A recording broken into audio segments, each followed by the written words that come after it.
Hey guys, 7th Annual Symposium. It is the dead of winter here in Florida, and we're suffering. I mean, it might be 78 degrees outside. We're bearing through it. It's difficult, but somehow Sam shows up again, facing this terrible weather. I don't know why he comes here every year in the middle of winter. We're doing our best with it, but you know, we'll make it happen. Yeah. So this is what you guys are missing. The sun's in our eyes. We feel great. We're at the 7th Annual Symposium, and you're missing some good conversation about stuff that he has on his table. So Sam, tell us, what is Tex coming up and talking to you the most about? Yeah, so I think one of the best ways for HVAC contractors to get into more of the home performance and building science side of things is to really understand the relationship between the mechanical system and the building that it serves. And so this is what this model is here. We call it the Madhouse, and it's named after Mad Air, which is the paper that was written by John Tooley and Neil Moyer back in the 80s. So this idea has been around forever. It's just still not been applied. And so with this, you know, we were able to kind of make a mini house with the same physics that we see in a real house as far as the pressure dynamics of what happens when you leave doors open or shut them, or if you don't have a return air pathway from a bedroom back to the blower. That's awesome. And the things that happen that cause comfort problems, high humidity problems, and things like that when they're not addressed. So this manometer, this is one that we manufacture. It's called the Solo. So it's a high resolution manometer that auto zeros. And so this is perfect for doing these kinds of evaluations in a house. And so right now we can see that the house is slightly under a negative pressure.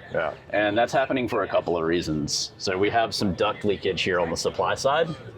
So if you have more leakage on the supply side than you do on the return, that's going to draw the house into a negative pressure. So that's going to pull in hot, humid air in the summer when you don't want it to come in. And it's not just going to pull it in, it'll pull it in through the cracks in your walls. It'll pull it in through the insulation of the wall. It'll pull it in through rock.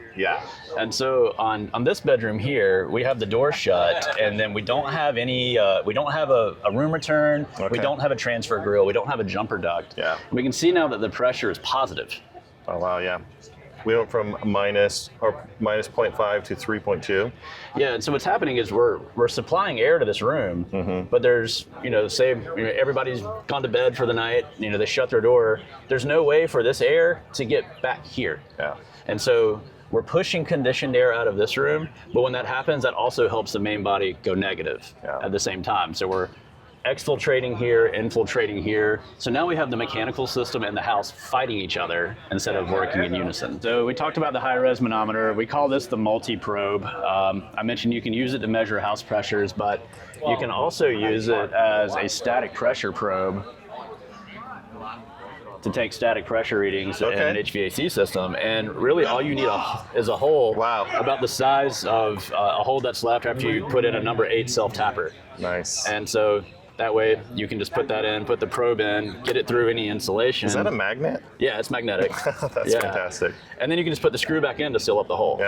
And of course, probably what we're most known for is blower doors. So what you actually use to measure how leaky or tight, however you want to look at it, the building is. So we've been making blower doors since the early 80s, and the technology's come a long way. The newest fan that we have is called the Model 7000. So it's about 30% lighter than the fans that we've had in the past, and it'll soon be able to run off battery power as well. For new construction that may not have power yet, you can just bring your own. Thanks for watching. If you're willing, give this video a thumbs up and drop us a comment. Don't forget to hit that bell icon to stay updated with all of our future videos. And as a quick reminder, HVAC School isn't just a YouTube channel. Dive deeper with us at our main website, hvacrschool.com. Curious for more knowledge on the go? We've got you covered. Tune into the HVAC School podcast, available on all your favorite podcast apps.